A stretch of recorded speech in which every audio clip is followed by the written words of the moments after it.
And I think that there are two key things. The independence of the judiciary is at stake. It isn't really about even the woman. Let me be very frank with you. It's about the position and the fact that that position, like any of the arms of government, need to be very carefully protected.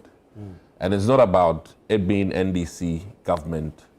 This protest is supposed to be a mark for Ghana to be very careful in the future, because I'm envisioning every president now comes and he will want to nominate the Speaker of Parliament and then literally change the CJ. If we get into that, then what we are trying to do is that we are really empowering the executive more so than the other branches of government or arms of government. And that is where I worry. And let no person be confused about that. Today, yes, President Mahama has truly the 2/3 in Parliament. And knowing the character of the NDC, I know for sure that after all this romance, when it is put to question in the chamber, the 2/3 will sing the chorus of, yes, let's remove her. But this will be a very low point in our democracy. And that is where I'm coming from. It could be Yaumenu, Amasewa, whoever it is not my problem. But I think that that arm of government, the independence of it, is at stake. And the checks and balances in our system ought to be carefully looked at. In some ways, we were lucky in the second term of Nana Dankwa Akufo-Addo to have an opposition, quote-unquote, Speaker of Parliament. And I must say that though he was, quote-unquote, annoying sometimes, he was literally putting the executive in check so that the executive could not get away with everything, anything that the executive wishes after cabinet. So it was really in the interest of Ghana that God gave us, as it is, a speaker who had a different political ideation, to the extent that even the NDC thought it remarkable to repeat the same person, though I don't see that same bravado in the speaker now, because I think his party is in government. But I really think that what is at stake now is not necessarily the woman, but my point is that is the independence of the judiciary being thrown out. And in addition, the sins for which she's been crucified. Already, President Mahama, His Excellency, has now nominated 7 people. So where is the equity in all of this? Whereby you say that this woman is being crucified for saying that we should expand the number of Chief Justices. Judges at the Supreme Court. Yes. About 4, 5, or let me say 6 months ago, the NDC was the one explaining to all Ghanaians that the number of justices we have for this country, for our population, for our size, is too much. And that we should not fill the room to an extent. And we're even talking about the maximum number of justices we should have as a country. And the fact that there's no cap, and we need to put a cap there. And then you spring on us 7 justices, which means that even the 3 that we were screaming about to get towards the end of our tenure was even child's play.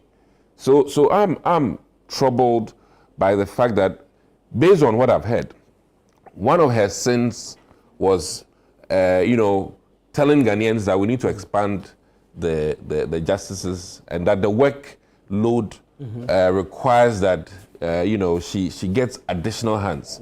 So if that was one of the reasons why the petition was put against her, and in within the same span that we are about to, as it is, politically assassinate this woman, the president of the land has put out, not in gossip, this is in writing, that he's nominating 7 very qualified people to the bench. And I think by virtue of the president's action alone, literally being logical, I think that it means that the woman's concept of adding on, as it stands, makes sense to the president.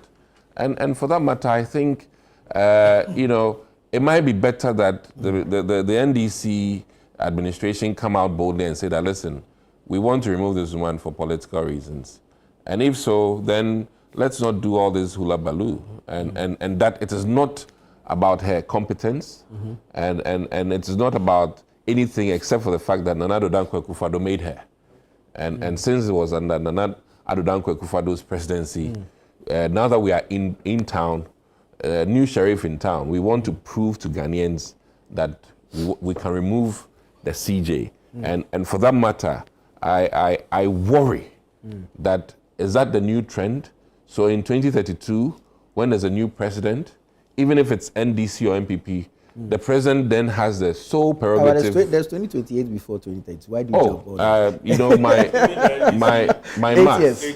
My math. No, I was even making a point that even if it's NDC, the next president after Mahama would then say that, me too, I'm changing the speaker and I'm changing the CJ. And it becomes a new trend. And that is where I worry. And mind you, I mean, people have made arguments that the EC was removed. The EC is not necessarily an arm of government. And for me, this is, we may have erred doing the Electoral Commission one, agreed. That is a different argument. But Electoral Commission is not an arm of government. This is serious. 3 arms of government, and for even Parliament to impeach the president is not a small task. Exactly. Yeah. So thank you very much. It's not a small task, and for us to take this path, it will be injurious to our democracy, and this also weakens the judiciary. I stood up when our president was changing Osei Mensah Bonsu for a reason. Right. Not because of Osei Mensah Bonsu, but we felt that as parliamentarians, if we are there and the executive can just one day wake up and change our leader, it isn't right. And on the same grounds, we stood also for Afenyo Markin in the sense that I felt that on the same principle, as parliamentarians in our chamber, if an outside body has more control to change our leader, then it is worrying. I mean, it's like, City or ChannelOne, the media guys here, you may have a leader, then all of a sudden somebody who's an investor just comes in and changes your lead person. It's a bit worrying without any recourse to you. So in that sense, I am scandalized, and I am hoping that Dugbe and my boss, the emeritus Greater Accra chairman, would agree to me that though they may support this in principle and in political allegiance, they are worried that this is injurious to the judiciary, injurious to democracy, in the sense that once this is set, 2 wrongs don't make a right. In the future, any president now will come and then, for any frivolous reasons, decide that, I don't like the way this justice wears his cap or her cap.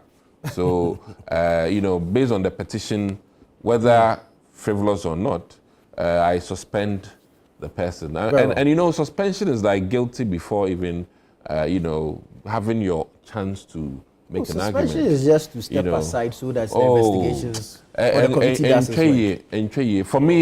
work. For me, the thing is that so for anything that I write about you, I'm justified to just remove you. and that is why I worry. And but then I have an opportunity to defend same. Well, we'll get further into this, but really, to end my argument, my point is apolitical.